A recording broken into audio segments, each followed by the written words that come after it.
दोस्तों, हमारे देश भारत में अब म्यूचुअल फंड्स का क्रेज बढ़ता जा रहा है। Association of mutual funds of India (AMFI) के आंकड़ों के अनुसार नवंबर 2023 में इक्विटी बेस्ड म्यूचुअल फंड्स में लगातार पैसा डाला गया है।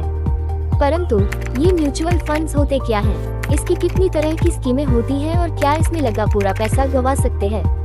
चलिए जानते हैं, लेकिन इससे पहले हेलो दोस्तों, मेरा नाम है सैम और स्वागत है आप सभी का हमारे इस YouTube चैनल पर। म्यूचुअल फंड के आजकल खूब चर्चे हैं। अगर कोई म्यूचुअल फंड में इन्वेस्टमेंट नहीं भी कर रहा है तो भी इसका जिक्र जरूर कर रहा है, लेकिन कुछ लोगों को ये जितना लुभा रहा है उतना डरा भी रहा है। म्यूचुअल फंड निवेश बाजार जोखिमों के अधीन है। बोली जाने वाली लाइन का ये डर बढ़ाने में काफी अहम योगदान है। अच्छे रिटर्न के लिए म्यूचुअल फंड में इन्वेस्टमेंट करना परफेक्ट चॉइस हो सकती है, लेकिन अभी भी काफी लोगों को यह नहीं पता है कि म्यूचुअल फंड स्कीम क्या है और इनमें इन्वेस्टमेंट कैसे किया जाता है।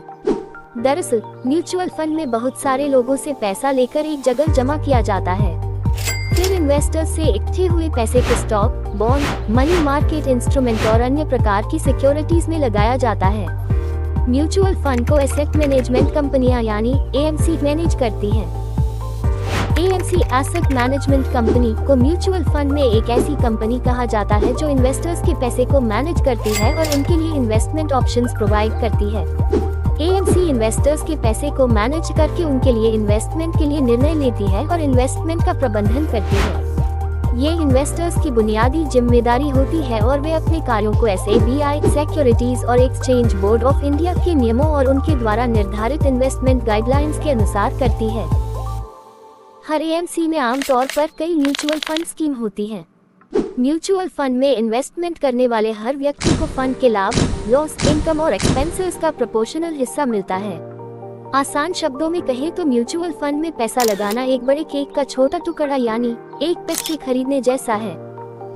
म्यूचुअल फंड कई तरह के होते हैं, जैसे equity funds, date funds, balance या हाइब्रिड फंड्स और solution oriented funds. Equity fund investors से लिए पैसे को शेयर बाजार में लगाते हैं। डेट फंड्स फिक्स्ड इनकम वाले साधनों जैसे ट्रेजरी बिल, कॉर्पोरेट बॉन्ड और गवर्नमेंट सिक्योरिटीज में इन्वेस्टमेंट करते हैं। डेट फंड्स में स्थिरता होती है, साथ ही बाजार में आने वाले उतार चढ़ाव का इन पर असर कम होता है।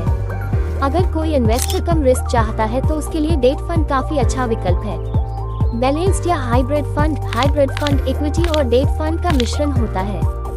ये ऐसे इन्वेस्टर्स के लिए है जो शेयर बाजार का फायदा तो लेना चाहते हैं लेकिन जोखिम नहीं उठाना चाहते हैं।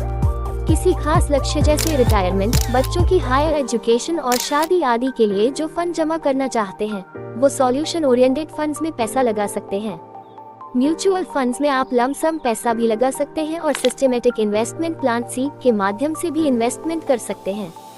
म्यूचुअल फंड में इन्वेस्टमेंट के दो तरीके हैं, डायरेक्ट और रेगुलर। डायरेक्ट प्लान के तहत आप सीधे म्यूचुअल फंड की वेबसाइट पर जाकर ऑनलाइन इन्वेस्टमेंट शुरू कर सकते हैं। वहीं आप एडवाइजर, ब्रोकर या डिस्ट्रीब्यूटर के माध्यम से भी पैसा लगा सकते हैं। डायरेक्ट निवेश में आपको फंड हाउस को कम चार्ज देने पड़ते हैं, मतलब एक्सपेंस रेशियो कम होता है। रेगुलर प्लान में एक्सपेंस रेशियो ज्यादा होता है। डायरेक्ट प्लान उनके लिए सही है जो ऑनलाइन इन्वेस्टमेंट और फंड सिलेक्शन का नॉलेज रखते हैं, लेकिन उनके लिए नहीं जो इन चीजों से ज्यादा वाकिफ नहीं है। क्या म्यूचुअल फंड्स पर चार्जेस लगते हैं? चलिए देखते हैं भारत में म्यूचुअल फंड्स पर कौन से चार्जेस लिए जाते हैं। म्यूचुअल फंड्स में लगने वाले चार्जेस आमतौर पर इन्वेस्टर्स के वैल्यू या कैपिटल के एक छोटे हिस्से के परसेंटेज में लगते हैं। इन्वेस्टर्स के थ्रू प्रोवाइड किए गए इन्वेस्टमेंट के वैल्यू से लगने वाले चार्जेस का परसेंटेज अक्सर स्कीम के टाइप्स, उपयुक्त प्रक्रिया और शुरुआती स्थिति पर निर्भर करता है। ये चार्जेस अलग अलग स्कीम के लिए अलग अलग होते हैं, लेकिन लगभग सभी म्यूचुअल फंड्स में आगे दिए गए टाइप्स के चार्जेस होते हैं। ये अप्रोक्स 1% से लेकर 3% तक हो सकते हैं। फ्रेंड्स, आइए देखते हैं म्यूचुअल फंड्स पर हमें कौन से चार्जेस लगते हैं। एक्सपेंस रेशियो आमतौर पर इन्वेस्टमेंट के वैल्यू का एक छोटा पार्ट होता है और इसमें से कुछ परसेंटेज फंड मैनेजर और एडमिनिस्ट्रेशन के लिए लगाया जाता है। Entry load and exit load entry और एग्जिट लोड जब लगता है तब इन्वेस्टमेंट के इनिशियल या इन्वेस्टमेंट को समाप्त करने के समय वैल्यू के एक छोटे हिस्से को काटते हैं। ट्रांजैक्शन चार्जेस और स्विचिंग चार्जेस, प्रैक्टिकल एक्टिविटीज और स्विचिंग एक्टिविटीज पर लगने वाले चार्जेस भी इन्वेस्टमेंट के वैल्यू से काटे जाते हैं। Annual maintenance charge, annual maintenance charge यानी AMC का एक छोटा परसेंट भी इन्वेस्टमेंट के वैल्यू से काटा जाता है।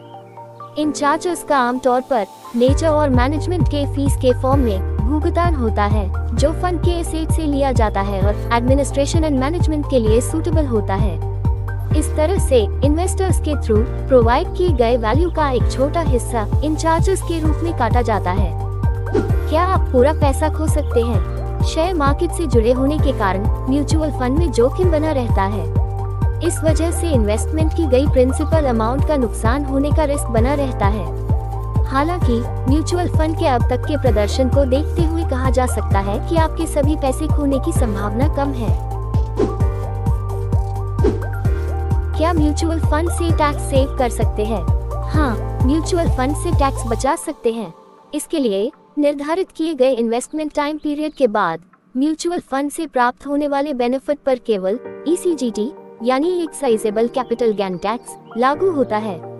इन्वेस्टर को अपनी इन्वेस्टमेंट यूनिट्स को बेचकर निर्धारित किए गए टाइम पीरियड के बाद आय बेनिफिट पर कैपिटल गेन टैक्स पे करना होता है। इसके अलावा इन्वेस्टर्स को इन्वेस्टमेंट के लिए विभिन्न प्रकार की छूट भी प्राप्त हो सकती है, जैसे कि ECGT और लॉन्ग टर्म के इन्वेस्टमेंट के लिए स्पेशल डिस्काउंट मिलता है। हमारे देश में अब म्यूचुअल फंड का क्रेज बढ़ता जा रहा है। ज्यादा रिटर्न के लिए लोग अब जोखिम उठाने को भी तैयार हैं। यही म्यूचुअल फंड के लोकप्रिय होने की प्रमुख वजह है। Association of mutual funds of India AMFI के आंकड़ों के अनुसार नवंबर 2023 में लगातार 33वें महीने इक्विटी आधारित म्यूचुअल फंड्स में नेट इन्वेस्टमेंट देखने को मिला। पिछले महीने 15,536.42 करोड़ रुपए का नेट इन्वेस्टमेंट म्यूचुअल फंड्स में रहा। नवंबर महीने में म्यूचुअल फंड्स का asset under management AUM 49.04 lakh crore रुपए पर जा पहुंचा है, जो कि अब तक का उच्चतम स्तर है। तो फ्रेंड्स, ये थी म्यूचुअल फंड्स की छोटी सी जानकारी। अगर कुछ डाउट हो तो कमेंट कर देना, मैं रिप्लाई जल्दी ही देने की कोशिश करूंगी। वीडियो पसंद आया हो तो लाइक करें, अपने दोस्तों में शेयर करें और ऐसे ही फाइनेंशियल टॉपिक को समझने के लिए हमारे चैनल को सब्सक्राइब करें।